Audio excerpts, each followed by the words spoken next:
Hey everybody, it's time for Turn It On. Are you ready? Coming to you from Music City, Nashville, Tennessee. the definitive arts and entertainment podcast.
Hello, everybody, and welcome to Turn It On. My name is Michael J. That little gem is something that I was introduced to by my guest on today's podcast, Joe Denim. It always makes me laugh no matter how many times I hear it.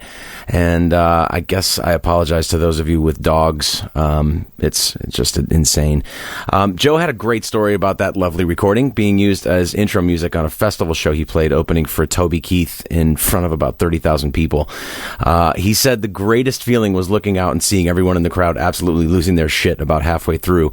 And apparently, I guess Toby Keith came running out of his trailer backstage and looked at Joe and basically said, "What the fuck are you guys doing?" It's just made me laugh so hard. For those of you not familiar with who Joe Denim is, he's one of the funniest people I know, and he's also a very accomplished piano and keyboard player and a hit songwriter. He penned the hit "I Pray For You" for Jaron and the Long Road to Love in 2009, and this podcast was a real challenge for me in many ways because Joe makes me laugh almost uncontrollably all the time. And add to that the fact that we were drinking a significant amount of whiskey during the talk, and it's a recipe for what I like to call just amazing madness. I had no train of thought at all, but after listening back, it's a really funny and engaging talk, and Joe even plays a couple acoustic tunes for everybody at the end.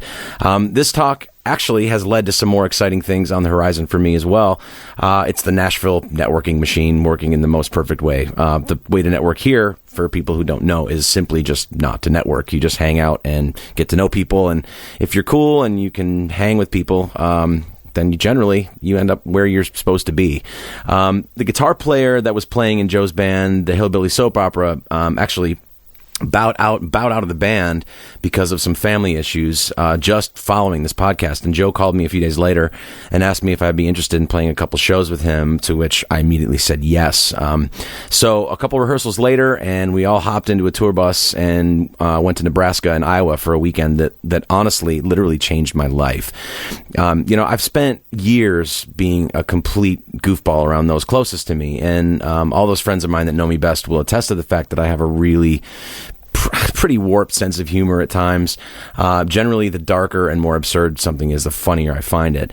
However, I've spent a good portion of my life and career doing more serious things and not really showing 100% of my personality to the world. It's a scary thing to do, to put yourself out there like that. So I haven't really been comfortable with it. And, my closest friends always were kind of on me to, show a little bit more of my goofy side. And I just wasn't comfortable with it up until now. I've always been kind of a comedy nerd, and at a young age, I still am actually, and at a young age, I used to memorize Robin Williams routines and perform them for members of my family at holidays and family gatherings and stuff. And honestly, there's no greater joy in the world for me than being able to make someone laugh. It really is one of my favorite things to do. There's just so much heavy shit going on in the world right now. So to lighten the mood and just let loose and be goofy and stupid is a really amazing gift. So I was thrilled to death upon meeting the other members of Joe's band and crew to see that we all shared in that, in that characteristic. I was actually on the phone with my sister after the weekend of gigs that we did, and I told her it felt like I came out of the comedy closet. So I don't know, she got a good laugh out of that. A couple of my friends got a good laugh out of that. Anyway, the weekend was amazing. Everything went wrong basically in a lot of ways, but everybody rolled with it. The bus broke down after the first evening of travel, so we had to rent a couple vans and make the rest of the trek that way, which honestly bonded everyone even closer together. There was almost constant gut-busting laughter on a level like I've really never experienced up to this point in my life. Everyone involved with Joe's crew is also incredibly intelligent along with being witty, so it's just an amazing, wonderful combination. I felt like I gained a family afterward, and that's a really rare thing doing what we do. After hours and hours of travel and very little sleep and just adverse conditions, everyone still wanted to hang out when we got back to Nashville. And so we ended up going out for Mexican food afterwards, which it never happens that way. After every other time I've come off the run of shows, I've always wanted to just get back home and back to my own bed or my couch as quickly as possible, but not this time. It was amazing and life-changing, and I just fucking love those people. I really do. Even more exciting than all that stuff, and that's pretty cool, is the fact that I'm now a member of the Hillbilly Soap Opera, Joe's band, and we'll be doing some more shows with Joe and the crew, including a really cool event called the Treetown Festival on May 21st through 24th in Forest City, Iowa. This is a really big thing. The lineup includes 38 Special, Dierks Bentley, Lee Brice, Maddie and Tay, the Eli Young Band, Daniel Bradbury, and Blake Shelton. So it's going to be amazing. If you're interested in tickets or you just want to find out more about the event, you can check it out at treetownfestival.com. So anyway, without further ado, here is my talk with the incredibly funny and charismatic Joe Denim.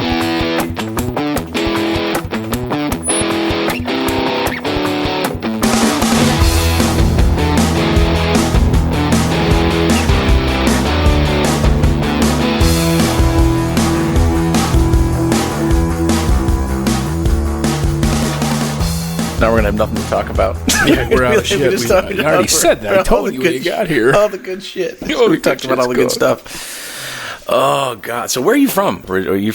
I was born in Indiana, Warsaw, Indiana, and turned 18 months, couldn't find work. So I had to leave. At 18 months old, you left? 18 months old. I said I had enough and struck out for Ohio. Everybody said go west. I figured everybody was going west, so I headed east. 18 months. And I grew up in Vaughnsville, Ohio. Okay. A town of 200 people. Wow. Not even a town. I mean, there wasn't even a stoplight. True story. Really? There was a post office, a carry-out, and that was about it. Huh. So nearest town was like 20 minutes away of any significance. So literally grew up in the middle of nowhere. In the middle of nowhere. So when I left, I stole the sign, and I have it hanging in the studio. Really? Yeah, really? True story. The actual sign? The actual sign, From when you left at 18 months old? No. That was 18 months was Warsaw over to Vaughnsville. Okay. So, yeah, I have the sign, and there was nothing to do, so I literally just, would play piano nonstop. Yeah, how old were you when you started doing that? 9 years old. 9 years old. Yep, 9 years old. Who were your guys? Who were the guys that got you into starting to play? My parents. Oh, you're really? Yeah, my parents said, "Hey, you gotta take piano lessons." Yeah, I mean, who are did you have any influences? Was there music in the house at all? That my dad played a little guitar. Okay. When I say little, it was about like this. tiny guitar for this. Tiny Tim's guitar. It's good. You're using visual cues on an audio podcast. Yes, it's it good. Was literally, if you guys can't see this, it's about that long. Anyway, looked like a mandolin. I'm kidding. No, he played guitar, and he was kind of musical, but not real musical, Yeah. But he got us into it, And siblings at all? Yeah, got an older brother and a younger brother. Okay. And my brother, I drug him around once I started playing in bars at 16. I would drag him around to run sound or lights. Okay. So, are they musical at all, or anybody else in your family musical besides your dad? Well, Jim's on the road now. I've been mixing sound. He's mixed sound for Tom Petty and really, Tom Petty, and he's out with. And what would Tom Petty have done that I would have heard? Tom Petty, he was a rap artist. He had. Well, let's not go there. Yeah. Anyway, Jim's out with Montgomery Gentry now. Oh, okay. Running front house. Oh, cool. So both sound guys. My older brother John is in a different business completely. Oh, okay. Yeah, he didn't follow the music path, but he took piano. We all took piano for a long time. But Jim's definitely out doing sound, and we've been in bars since we were. Well, he was since he was 14. Really? Yeah. So it was great growing up in Vaughnsville, but it was a beautiful place to leave. I couldn't wait. Yeah. So did you play in a band there at all, or did you have any First band I played in was called the Brass Monkey. Okay. And I asked these guys how they got their name, because I was like 16. I didn't know about the Beastie Boys and stuff like this. And they're like, well, our first rehearsal hall that we played in was a garage, and it was so cold in there in the winter that we said that it was so cold it'd freeze the balls off a Brass Monkey. And then the bass player went, oh my God, that sounds like the name of a band. So they named themselves. I fell into it going, it's the dumbest name I've ever heard. But had fun with those guys. And then I joined a band called the Mudcats. Okay. I'm not sure how that name came about, but we had a lot of fun with that. We played all over up there. Yeah. Ohio, Indiana. Somebody the other day said something about Geddy Lee Lewis. Yeah. like a Jerry Lee Lewis sounding band that does Rush covers. That would be hysterical. That would be hysterical, but it made my brain explode. I didn't know what to do with it. Geddy Lee Lewis. Yeah. So where did you go first after? I stayed up around Ohio for a while, but then I came down to Nashville for the first time on February 9th of 2000. Wow. Okay. And the reason I remember that date is because I came down to play a benefit for a musician who had moved down here to chase his dream and died of a heart attack. I should have taken that as a sign way back then. It all ends here. No, true story. So, first time. Sorry, I'm laughing at that. God rest his soul. But yeah, he moved down here, all of his dreams in a box, and died. Oh, so kids sitting at home, take note. It's kind of a metaphor for what we all do, isn't it? Exactly. It was a little guitar. It was a little guitar. It was an urn. He earned it. I tell you that. Yeah. So I knew I wasn't going to be able to keep a straight face this whole time. No. So If you're not planning, if you're easily offended, now would be a good time to, that's too late. Yeah, file a lawsuit. It's way too late for that. So February 9th. So, okay. Came down here to do a benefit, and I remember pulling into town with a bass player friend of mine and my brother. It was my brother, Jim, sound guy, and Denny Tolan, the bass player. And I remember pulling into Nashville thinking, this place is tiny. I was expecting Nashville to be huge. 14 years ago, we didn't have the convention center. Sure. It was really, really different. Skyline looked completely different. So, I'm used to looking at Cincinnati and just looking at, Chicago and Detroit. And we get to Nashville. I'm like, this can't be Nashville. Yeah, those are big cities compared to what's going on here. Yeah. Yeah. And I'm sitting there going, okay, maybe this is, Louisville or something. But I had that same feeling when I saw Beale Street for the first time in Memphis. I thought, this is it. It's just that there's 2 restaurants here. Yeah, you walk to the end of it, you turn around, you walk back, and it's like. But it took me a while of coming back and forth, of realizing how big it really was. Yeah, how small it was, but how big it was. But I had a friend from Saline, Ohio, a little bit south of where we were from, his name was Wendell Mobley. And Wendell Mobley obviously has, 15 or 25 or 30 number ones right now, but he kind of told me the ins and outs of Nashville. And well, what did he say to you? His thing was like, look, if you want to write songs, you need to write with the artists, And I'm like, okay, but I don't know Alabama. How do you meet the artists, Right. So it took a good 6 or 8 years to figure out that simple statement. But there was a lot of good guys like Brett Mason that came out of Ohio, Mm-hmm. He's an Ohio guy? Yeah. I didn't know that. Yeah, he's an Ohio guy, Grover Hill. Amazing story about him moving down here. But everybody just would come down. It's 5.5, 6 hours, and you're in Nashville. Right. And it was nothing like I anticipated. Right. So it basically took me 6 or 7 years to figure out all the back alleys and, after hours joints and where the players were, Sure.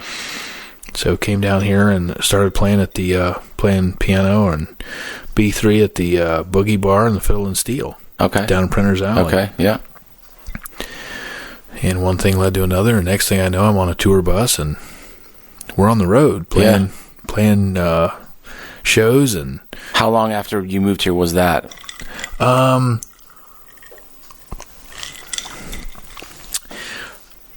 I would say probably, I bet it was a year and a half. Okay. Year and a half of playing on the honky tonks and just people going, okay, you play piano real good and you play B3. And there's still not a lot of B3 players. They're actually B3 players, Hammond B3 players. Sure. Were you lugging one of those things around? At that time, I was lugging around a Leslie cabinet and a CX3. So not a full rig. Right, but enough to get everything I needed. I mean, the Leslie was an issue every time I tried to put that under a bus. Nothing sounds quite like that, though. No. Like, all the simulators are kind of like it's not the same. But the difference is between a keyboard player and a B3 player is the difference between a simulator and a Leslie. Right, yeah. I mean, there's no... It's night and day. Yeah. Yeah, I got. So I went out with Buddy Jewell first. Okay. Went out and did some shows with him. And then from that, I went over to Steve Holy and we started working the Brand New Girlfriend record. And we got that one up to number 1. That was as high as we could get it.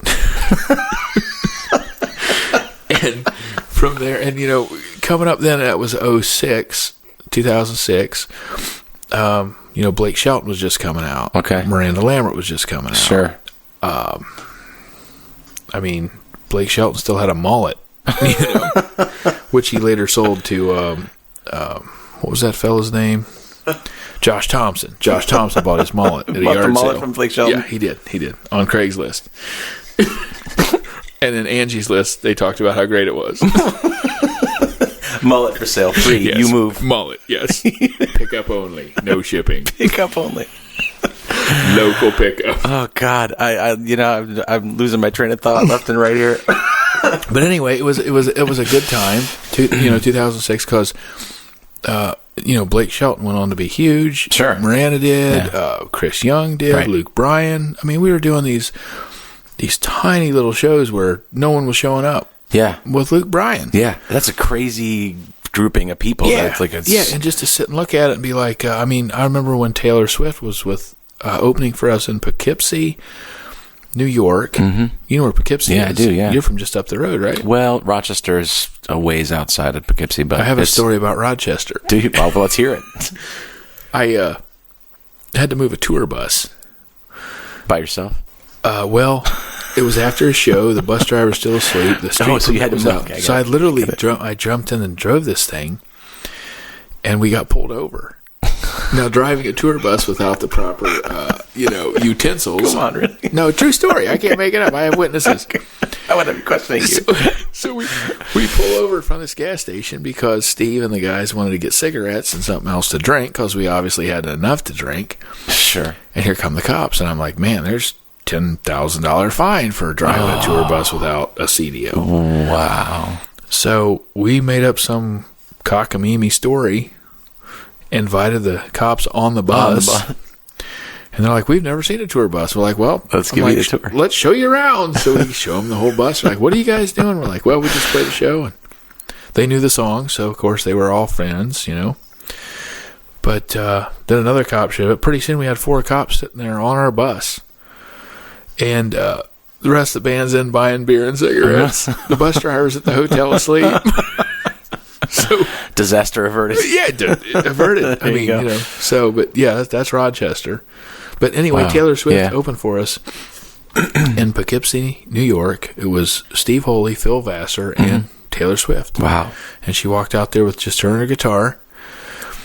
And, you know, to see where it goes from just, you know what I mean? Yeah. It's that it's not the point of invention by any means, but for our era, Sure. that was a really magical time. Yeah, yeah. I mean, imagine life before Taylor Swift. Right. Like it or love it. I mean, Taylor Swift is one of the biggest things to come out since Elvis. Sure, sure. And to see her standing on the stage on a Thursday night Yeah. by herself with a guitar when no one knew her, Right. and then to become what she's become. Sure. So, definitely replicates of the legends. Right. But, you know, 20 years from now, she'll be Madonna. Exactly. You know? Yeah, yeah. So we had an absolute blast. I mean, from 2006 on,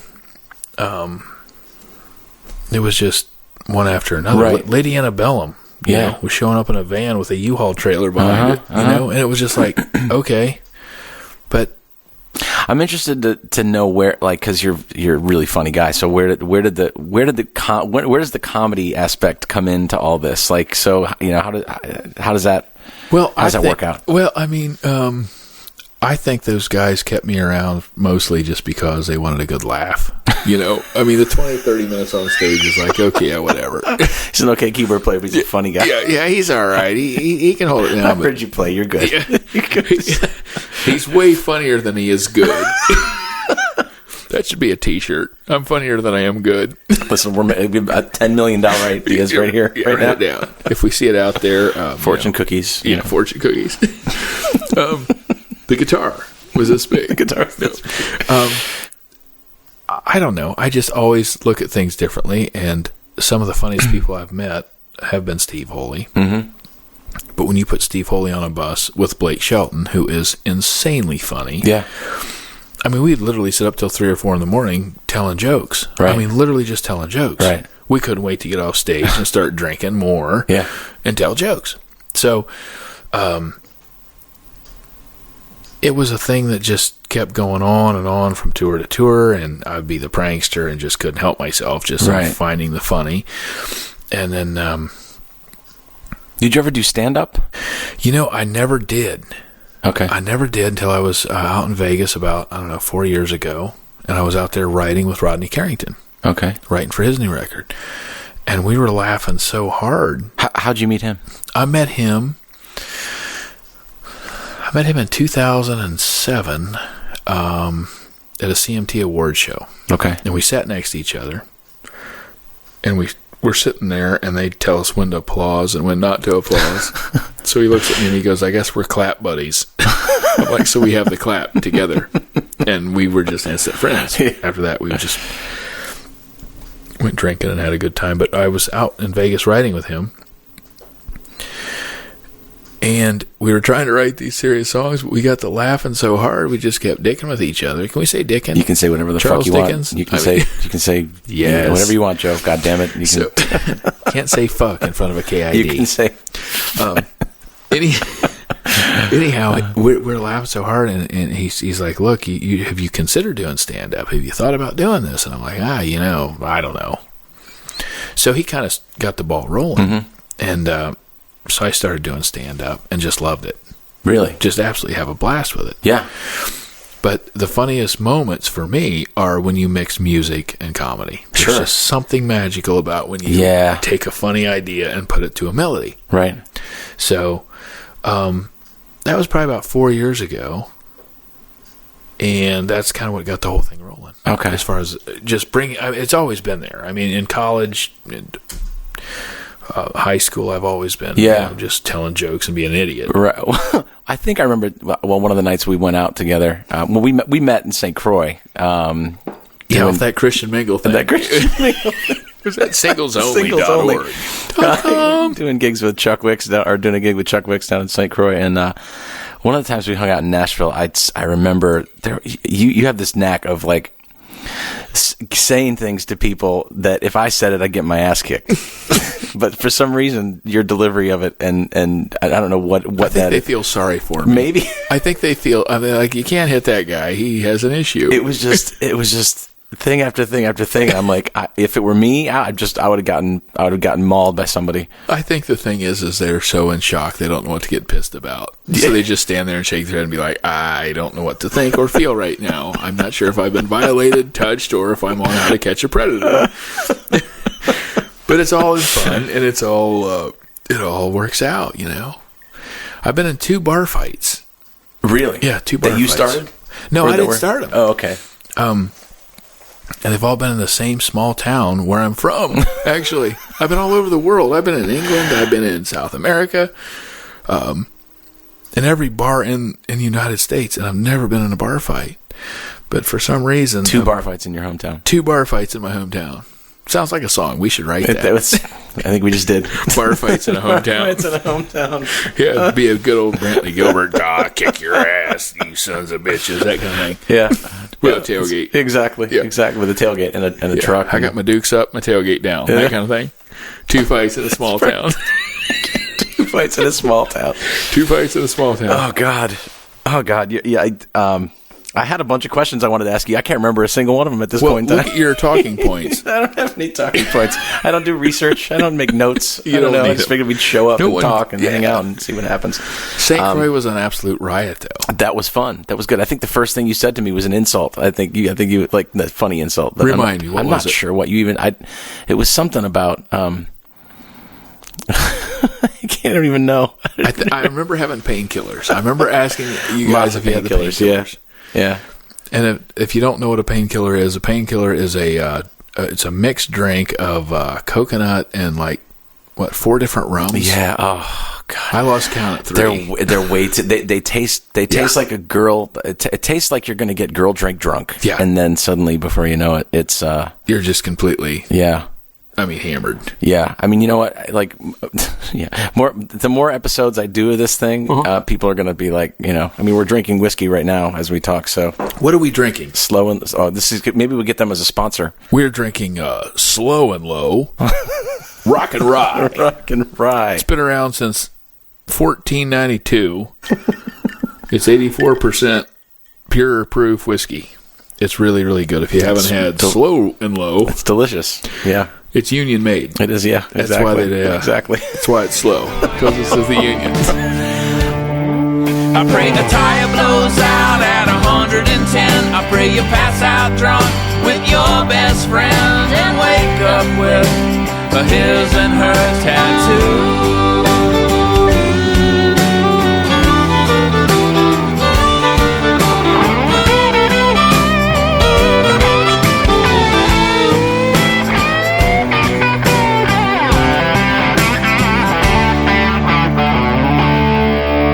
The brakes go out running down a hill. I pray a flower pot falls from a windowsill and knocks you in the head like I love to.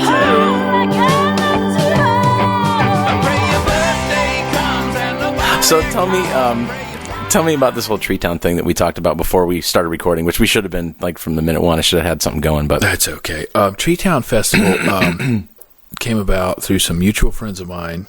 When I say mutual, I mean me, myself, and I, out of Iowa, who had this grand scheme about starting a festival. And they talked about it for 7 years. Forever. To the point where I got tired of hearing about it. But finally everything clicked, and they worked out a deal with the landowners to do this festival. And they named it Tree Town because Mason City was apparently the only town in that area of cornfields that actually had trees. So it made a logical solution to call it Tree Town, which I'm in the process of trying to come up with some gang signs for Tree Town. I'm not sure if it's a T or a... Anyway, Again, another visual thing that nobody. What a disaster! Go figure. I'm failing. That's us drinking Slow and low. Anyway, Yep. the Tree Town came about, and it's finally all come to fruition. And the first year, out in the middle of a cornfield, Brad Paisley, Toby Keith, Brantley Gilbert, Chris Young, Leah Turner, Charlie Worsham. I know I'm forgetting a few. It was an amazing lineup. First, inaugural deal, they brought in the big guns. Toby Keith, on Memorial Day. Yeah. So attendance was just off the chain. And they asked me to keep coming back and hosting it and playing it. So we take the band up there and people love it. Right. So we make a 3-day weekend out of it. It's amazing. Yeah. This year's going to be headliner on Thursday night is 38 Special. Really? They're doing a rock God, night. man, that's crazy. Yeah, 38 Special. I haven't heard that name in a long time. Yeah. They're still at it, huh? They're still going at it. That's crazy. They're special at this point. Special. They're 98 Special. 98 Special. It's 98 Special. It's a new band. Anyway, 98 Special is going to be there on Thursday. And then Friday night is Dierks Bentley headlining. Saturday night is Blake Shelton. And Sunday night is Rascal Flatts. Yeah. And then there's 12 bands, Lee Brice, Eli Young Band, just all the cool guys on the charts. Right. Maddie and Tay. They're going to be that guy in the country song. Yeah. The guy in the country song. I'm working on it. Anyway, it's turned into a big thing. I get to host it. I get to promote it, and we get to play it. Right. So it's just a fun thing, and it's Memorial Day weekend, and it's really turned into an amazing thing. Coors Light's sponsoring it. Tito's Vodka is providing all the lubrication for the vocal cords. Plenty of that is needed. Plenty of that, yeah. So there'll be cases of that. So I'm not sure how it's going to go, but I know it's going to go amazing. Do you ever feel any pressure going out and doing something like that? Do you ever get nervous, or is it just? Are you just on all the time? Well, I got to watch my mouth, because it's like an all ages thing, and it's all on camera, and it's all there's video of all of it. So I really have to. Try to kind of watch what I say. Yeah, which I'm okay with that. Sure, but that's the biggest thing for me is making sure I don't, because a lot of the funny comes from just off the cuff. First thing you think of, hit it and say it. Sure, it's not like being in a bar. You got to kind of dance around a little bit. Yeah, that's the only thing that I have to be aware of. Not nervous, but aware of. Right. The rest of it just falls into place. When you're playing to 20, 30,000 people, do you? Is there a specific way you go about? It's a huge crowd to project to. So do you perform to the front, like just the front rows, kind of, or do you do the whole thing where you're not looking at them, you're looking over them and performing to the back, or what do you do? If I can get the first 20 feet, if I can get the first 20 feet of people, then you got everybody locked else. in. I got the rest of them. Yeah. Okay. I mean, that's a lot of people. Yeah. And you're 65 feet or 45 feet tall on a jumbotron. They can see you, but you can't see them. Yeah. So you got to concentrate on the first 20 feet. It's just like, to me, I go back, I spent 7 years in Nashville playing these little stages up and down Broadway. Yeah. When we come off the road from doing these shows and working these number ones, we're all bored, so we just get down and even if it was for fun. Yeah. We'd spend 3, 4, 5 hours playing downtown. I played a couple of them with you. Yeah, right. and you know how it is. So you've got that first 20 feet. Sure. If you got the first 20 feet, you got the rest of it. Yeah. So in my mind, those stages are, the Tootsie stage. It's the same thing, basically. So you just look at it the same way. Okay. Yeah. Yeah. And if I can't engage the first 20 feet, then I'm missing it. Right. And if I do, then I've got them. Yeah, yeah. So, because, the guy that's out at 300 feet or 400 feet or at the back of the crowd is still seeing you. Huge. At 50 feet, you're 50 feet tall. Right. The guitar. This a little guitar about this big. Yeah. So, that's how I look at it. Get the first 20 feet and you're fine. Cool. How do you approach the writing process? Like, what's your what inspires you generally? Do you just give me an idea what your process is, if you have one? I think the process, if I could be honest about it, which I probably shouldn't be, but I will be, my best writing occurs after a great night of drinking. Really? Yes. Okay. Not drinking, but the night after. I'm sorry, the morning after. Really? Like if I go out and have a really good drunk and wake up, that's when my best ideas are right there. Okay. True story. Yeah, okay. So, and I've talked to different writers about this. You write different stuff if you're drinking tequila, if you're drinking Jack, or if you're drinking vodka. It's really weird. Really? True story. But the night after, going out drinking all night, or the morning after, right? I keep The morning messing after. that up. The morning after a really good drunk fest is when I've had, my most, I guess, prolific moments. So you just wake up and start playing, and stuff just starts happening. Yeah. Kind of. Yeah. Okay. True. I mean, that's. Yeah. Pray For You showed up that way. I wrote Pray For You on a Sunday morning. Yeah. After being out all night This on is the Saturday. song with Jaron. The hit song. The hit song. The hit single. The hit single. I pray a flower pot falls from a windowsill. That was, how could you not be hungover when you write about that? Yeah. But it was a true story about an ex. Okay. That showed up after a night of drinking. Right. And I think, a lot of people, say they lean on alcohol or they lean on different things. I think it's just an enabler to get the truth out. Yeah. Seriously. Well, true. Yeah. It reduces inhibitions for sure. Yeah. Absolutely. Yeah. And I think it's true with writing. I found it to be true with writing. But it's funny, the different stuff. Hold on a second. You're going to drink more Slow and Low. That's the sound of Slow and Low. I feel a song coming on tomorrow morning. Yeah, good. Maybe. I think that's true, and you just have to recognize it and realize it. And a lot of people go, it's not an issue. I don't have to have alcohol. I might write Stone Cold Sober. Yeah. But some of the neatest and funnest ideas I've had have been after a night of drinking. Yeah. So you can either ignore it or say, okay, right, that might be a recipe. Yeah. And it's a write-off. So of course it is. Why wouldn't we? Why not? So to be honest, approaching the writing, drinking and watching people is my first, I guess, the first step in writing a song. Yeah. Are more the ideas humorous at this point? Are you more focused on the humor aspect of things, or is it just whatever? To be honest, kind of comes to mind. I go into departments. I go into funny departments, but when I'm writing with different writers or different artists, I go into what are they writing for? Okay. And I enjoy the serious writing just as much, right, as the funny. Are you more comfortable writing with other people, or are you more comfortable writing on your own? Or is it? It's both. It's I like both. Okay. There's some songs I can write by myself, and some songs, if I hit a wall, I know I need help. Yeah. See, I'm still trying to get into a groove with writing with other people. It's I've written so much on my own that when I'm with other people, it's more. Maybe I just haven't met the right person yet. Joe. This segment is brought to you by Slow and Low and Farmers Only. Yeah. Are we still talking about the writing? Maybe not. No, I think that. Oh, go ahead. Finish. Well, no, I was just going to say that the few writing sessions I've had since I've been to Nashville have been productive, but a little awkward in a way. Writing songs is like dating, co-writing, I should say. Yeah.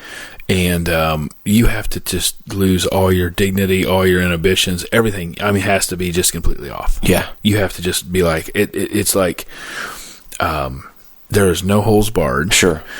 And you almost have to go into character. Okay. You almost have to go into a different person as a spectator. Right. And when I go into a co-write, I go in full on. Do you go into co-writes with ideas? Like starts and that kind of thing? Yeah. Or I'll go into a little hook book kind of thing on my phone. I'm always typing down titles, or concepts or ideas.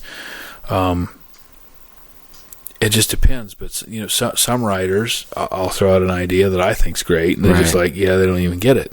So you just have to store it and not take it as an insult and take absolutely nothing personal. Right. That's the biggest thing. It just might not be right for them. It might not be right for the time. It might not just be right. But you can't get discouraged and can't be like, well, he thought that idea was silly. Sure. You just go, here's another one. Yeah, it's either going to click or it's not kind of thing. Yeah. And you can never force or fight a song. It's just, it's a waste of time. Yeah. But if you can get past the idea of it's a personal thing, it's a thing. Right. These songs are out there floating around. Right. It's your ability to catch them. Yeah. Yeah. And get them from out there down to a piece of paper. Right. Down to a melody, down to a recording. Sure. How soon after you've written stuff do you demo things right away, kind of, or do you give it a little time to percolate? Percolate's a good word. You're It's welcome. A good word. You're welcome. I was an English major. I don't normally hear that late at night. Percolate is normally associated with It's coffee. like an early morning thing. In the morning. But percolate it is, and That's it. midnight. But that's all right, because I've got 2 more bottles of Slow and Low. That's exactly it. We're good to go there. It depends. I mean, there are times when, like, Pray For You, we wrote on a Sunday, and we went into the studio on a Tuesday. Oh, that's soon. Okay. Yeah, just that quick. Some of the others, we've taken some time, let them sit, let them marinate, come back to them. Right. I wrote a song on a bus with the guitar player and Steve Holy. We were doing 90 miles an hour down the interstate to Colorado. We're going to shit? Yeah. I was going to say Chicago. It's funny how Chicago has shit in it. It starts it. I didn't know until now that shit has Chicago. Sorry. Yeah, the south side of Chicago. Who'd been swearing at us for years on the Going radio. to shit. Anyway, we were on the way to Colorado, and we wrote this song called Wonders. Mm-hmm. And it took forever. We played it out that night. I mean, we literally wrote it that day. And the band played it out at the Grizzly Rose that night in Denver. And then we played it out every night ever since. Steve's still playing that song out every night. And it made the record. Huh. But it literally took 4 years before it made the record. Right. Okay. So, from Sunday to Tuesday, or 4 years, it all varies. And I think that was always my favorite thing about songs is that there's nothing, and then all of a sudden you've got this thing that has its own identity almost. It's almost like a person. it's like a kid. It's like a kid, yeah. And it's like somebody told me one time that songs are like kids. You have them, you conceive them, you create them, Yeah. and then you try to get them to preschool, which would be the demo stage. Right. Then you try to get them to high school, which is the pitching stage, and then you get them off to college, and if they graduate, then they made it to the radio. And they're just unruly adults wandering the world after that. After that, they're just drunken sods looking for rehab. Brought to you by Slow and Low. Okay. So it's all over the board. Yeah. I mean, some of them are instantaneous. Others take a long time. Right. Yeah. I've definitely had a bit of both myself, so I get that, but it's still, the whole co-writing thing is still it's been a bit of a stretch at this point for me. So I think you just have to go in there and just really lay it all out. Yeah. And just go for it. Have you ever pissed anybody off? Come on, absolutely. I've had people just be like, "Hey, this isn't for me," and they just leave. Really? Yeah. I'm trying to think of a good example of some. I've had some that I just know that aren't going to work. Right. And I'll be like, look, we can either just go get lunch or, I'll buy. On me. Yeah. On me. I'll buy lunch. Let's go. My thing is, the best co-writes I have is being able to either hang out with that person and see if I can gel with them first. Sure. You know what I mean? Yeah. It's like, if I can't imagine you not getting along with someone, or maybe I can. I don't know. I mean, it's hard. I mean, I don't have hardly anybody that I can't get along with. Yeah. It's just I can either choose to adapt or choose not to either hang out with them. Right. But even serious songs, I think, should show up easily. Uh-huh. I don't think they should be forced and contrived. Right. If we can't sit in a bar and have a drink and laugh and be on the same page, we have no business getting in a room with a guitar. Yeah, exactly. No, exactly. So, my thing is, my prerequisite to write with somebody is, okay, let's go hang out. If we can hang out and we can, because all these songs are stories. Sure. That's it. Yeah. And can we connect? And can we project our story to a mass audience? Right. So, do you find it hard to come up with new, because I've been at this for a long time, so for me it's always a challenge to come up with something that's fresh, that kind of I came gets up me. with a fresh idea 2 nights ago in a bar, and I laughed out loud. Yeah. Stuff is everywhere. You just have to look. Sure. So I guess no, I don't have trouble. I haven't yet had trouble finding new ideas, because if you just know how to look and listen, Right. they're everywhere. Yeah. It's just reaching out and catching them.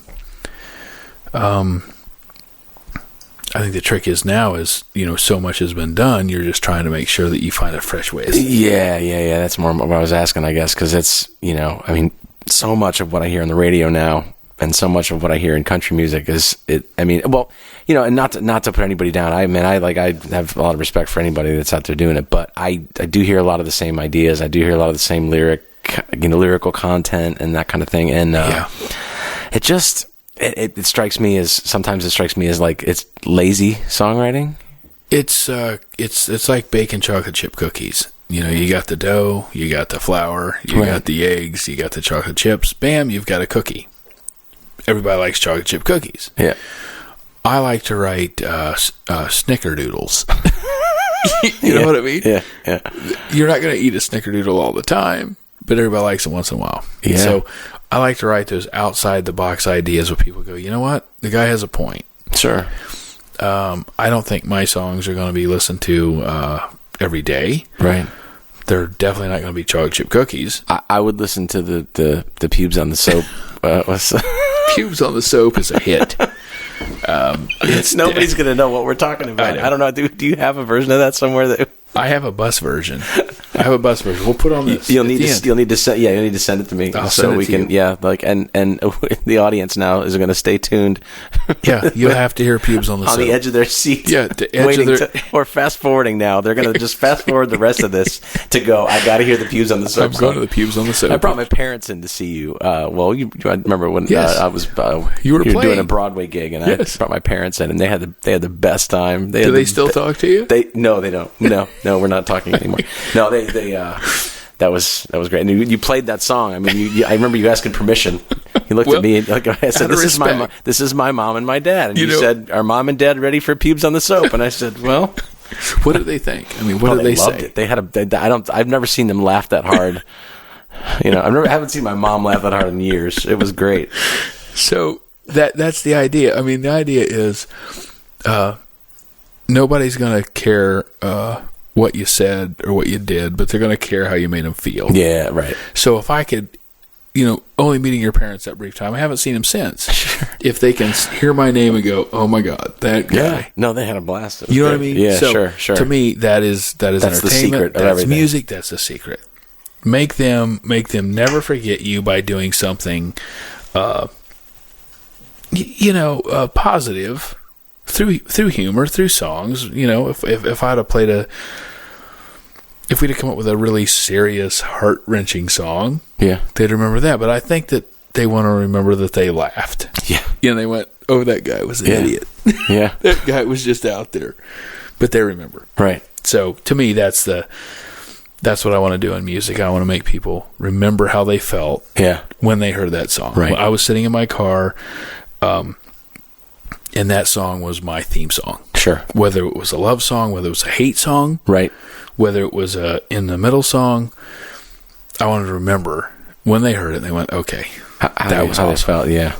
Yeah. Either I cried or I laughed, or I laughed until I cried. Some people call me or text me or email me or Facebook me and go, "I thought I was going to pee my pants. I literally was laughing so hard, I was crying." Yeah. So to me, that's what it's about. That's it. Yeah. That's what I go for. Yeah. I don't go for right down the middle and hope that they get it. I'm not selling chocolate chip cookies.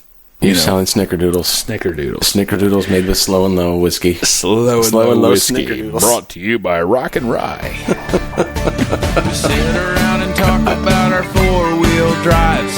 You Get a little tipsy, I'll give you a ride. We leave in mine for a couple hours. Hear the rumors bounce off the water towers. They're gonna say we're going steady. They always see your Ford right next to my Chevy. And gossip goes to gospel at the beauty shop. From the barroom to the churches, it ain't ever gonna stop. But we're just truck buddies. There ain't nothing going on. A couple of truck buddies. Mind your own business and leave us alone.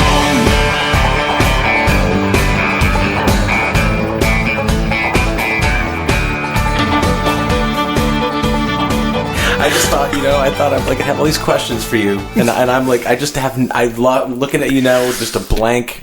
I know. My brain is just off. Well, I look like Bozo the Clown. No, you don't. I mean, I didn't do my hair. And then look at this portrait. Did I tell you about this portrait? Well, maybe I don't think we got that story, so maybe you can retell the story. I wish our listeners could see. We'll post it. I'll take a picture. We'll post that picture on the website when I get all this up and going. Yeah. It's a portrait of me drawn by a fella named it says it right here, Chris Wright. I was in Chicago, Illinois, at a place called Carol's, and got up and played with a band, and I played Pubes on the Soap. Actually, I'm blonde and you're blonde, so tell me, whose black pubes are on the soap? Everybody in the place was losing it. They were laughing. Of course except they for one black It's still fella. funny to me. I know. I've been hearing it for a year, and it's still funny I to me. know. One black fella. There was one black fella in the place in Chicago, and he was staring at me, and in the barroom smoke and light, I couldn't hardly see, but he was not happy. I thought so. I get off stage, and it turns out that he was sitting there drawing a caricature of me. I've never had anyone do a caricature of me. But there it is. So he handed it to you. So you thought he was not enjoying pubes on the soap. I thought he was upset about black pubes on the soap. It turns out he was just concentrating. I got to get the essence of Joe Denim down on this paper. Yeah, I've really got to capture this moment. Oh God! But he did I really wish people could see this right now. I wish they could too. I'm looking at it. I'll snap a photo. I'll snap a shot of that, and we'll put it on the. Yeah, it looks. We'll put it up. Looks like I don't know. We'll talk about it. We'll get comments. We'll get people to comment on this. Caption this. Caption this will be. Caption this. I like to ask this. Well, funniest, craziest thing that's ever happened to you on the road, and maybe you can or can't tell this, but Chris Nix had a hard time. He had to keep it. You don't have to keep it PG. I don't really give a fuck. I don't give a fuck either. Let me think. Man, I'd have to think about that for a second. Yeah. That's a great question. Funniest thing. I'll be honest. One of the weird shit happens. I mean, the funniest thing that I think, there's several of them come to mind. We have time. Okay. The one thing that I remember, we were playing somewhere in Wisconsin, and it was Steve Holy and Blake Shelton. Mm-hmm. And after we got done doing the show, the casino up in Wisconsin, for whatever reason, shut down early. So like by midnight, we were done. Mm-hmm. No more drinks, no more hangout, no more music, nothing. So we're literally sitting in the hotel going, okay, this isn't going to work.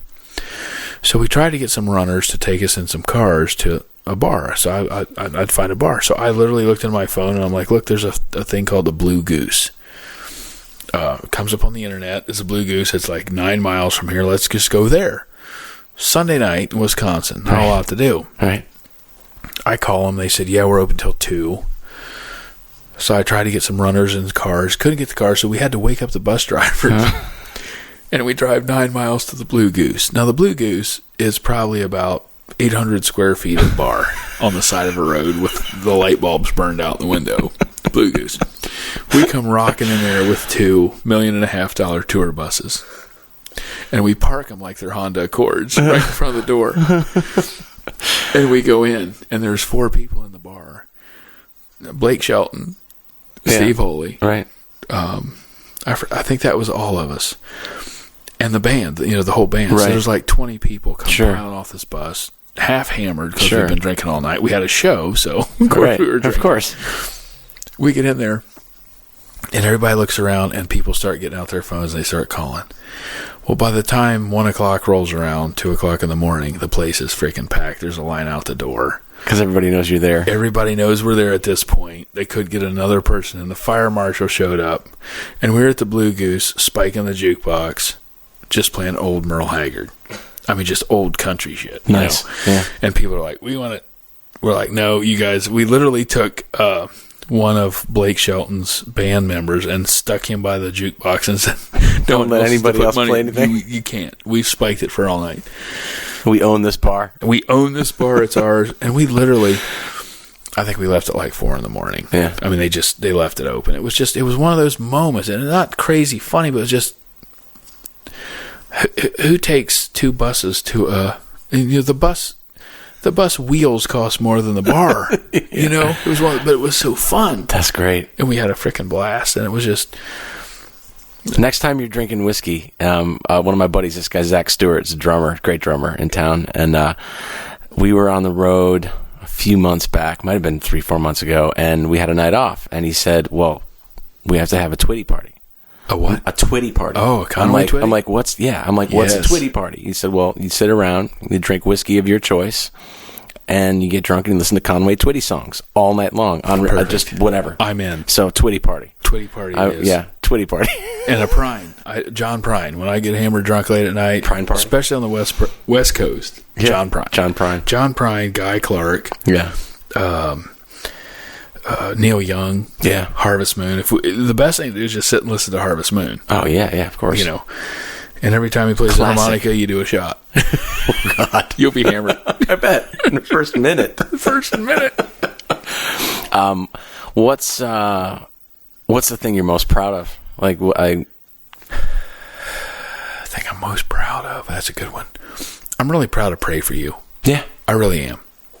How high on the charts did that get for you? It got to 12. It should have been a number 1. Yeah. It should have been number 1. But it went double platinum. It sold 2 million records. And it's still selling. That's more than I've sold.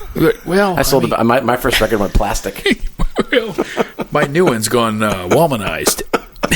It's going timber. I would say Pray For You right now, because it related to so many people. Mm-hmm. So many people I've heard hundreds and literally thousands of stories. Yeah. About how people went, I got to tell you why that's my song. Right. And again, like we said before, that's my, if I can literally make someone feel something. Yeah. That I don't know, then I'm proud of that moment. Yeah. That's it. That's it for me. Sure. We got some new ones coming out. I got a new song that's heading out to the highway that a buddy of mine recorded. The song's called Wake Up Drunk.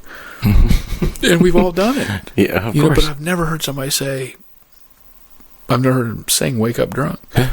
So we wrote it, and we wrote it sitting right here at this exact table. Really? I mean, it's the same kind of thing. Okay.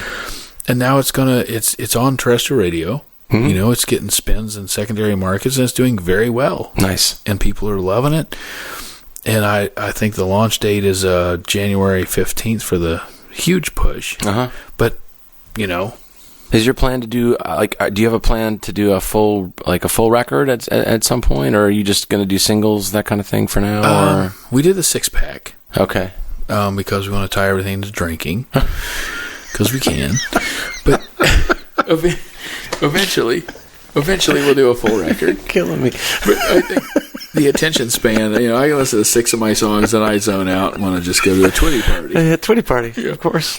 Kanye Twitty. You know, Conway Twitty actually invented Twitter. They were going to call it Twitty forever, but then they decided not to. Like I said, Geddy Lee Lewis. The guitar was this big. We should take a commercial break so I can pee. Okay, we can do that. Let's do that. Or we could, okay. Let's do that. Then we'll do that when we come back. We'll be right back with Slow and Low, Rock and Rock.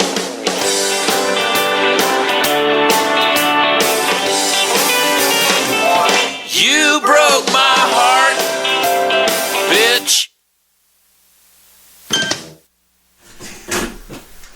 he said, that stuff is great. Isn't it great? Yeah. Hell yeah. I knew you'd like it. Like, dude, I feel so unprofessional right now. No, Like, this is funny. look, here's the thing. I know it's just a conversation. This is new for me. So, But look, the truth of it is the realistic of drinking and hanging out. yeah, That's it.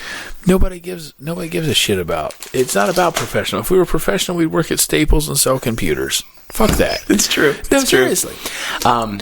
I'd like to have you play something if you want, and then I don't know if it's something we can do here if we have to move everything because you're. I mean, we could do it right here. Are you sure? Yeah, I think. Okay. I mean, you want piano or guitar? Whatever you're comfortable, whatever you feel like playing at this I think point we in got to time. play Pubes on the Soap. Well, I think you should play Pubes on the Let Soap. me get a guitar. Okay, why don't you get a guitar?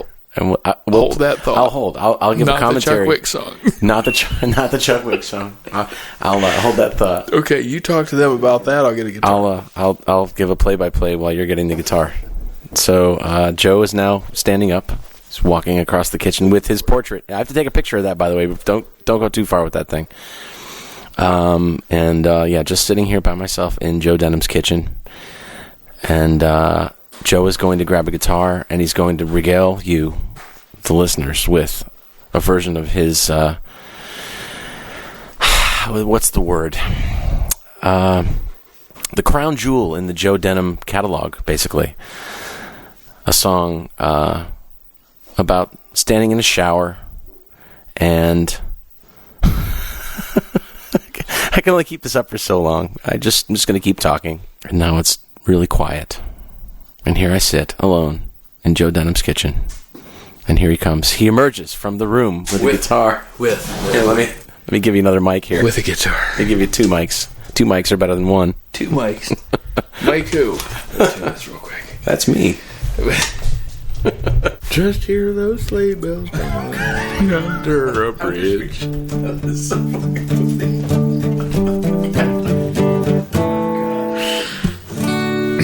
All right, so are we ready to do the cheating song? Are we good?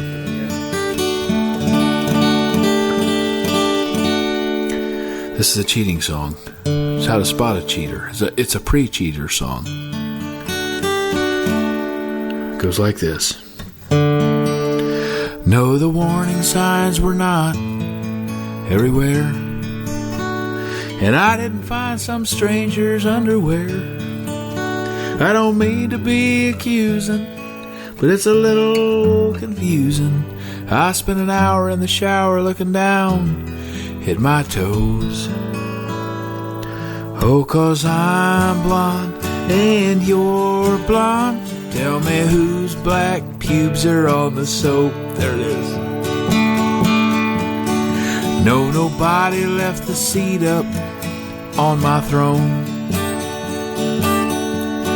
And I didn't find some strange number on your phone. I asked the neighbors for a favor. Have you seen anything? And they said no. Oh, but I'm blonde and you're blonde. So tell me whose black pubes are on the soap. Yeah, go on and try to explain. You're gonna wash us down the drain. I'd love to hear how your story's gonna go. Oh, 'cause I'm blonde and you're blonde. Tell me whose black pubes are on the soap. Tell me whose black pubes are on the soap.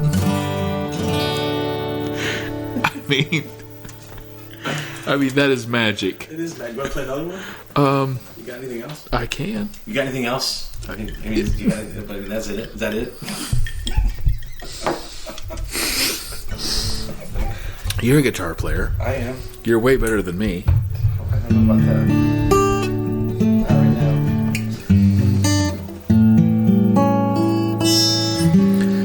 I'll go ahead and sing a song about this guitar. Okay. I'm going to use my iPhone as my mic now. Okay. Is that okay with you? Yeah, yeah. It doesn't really change anything.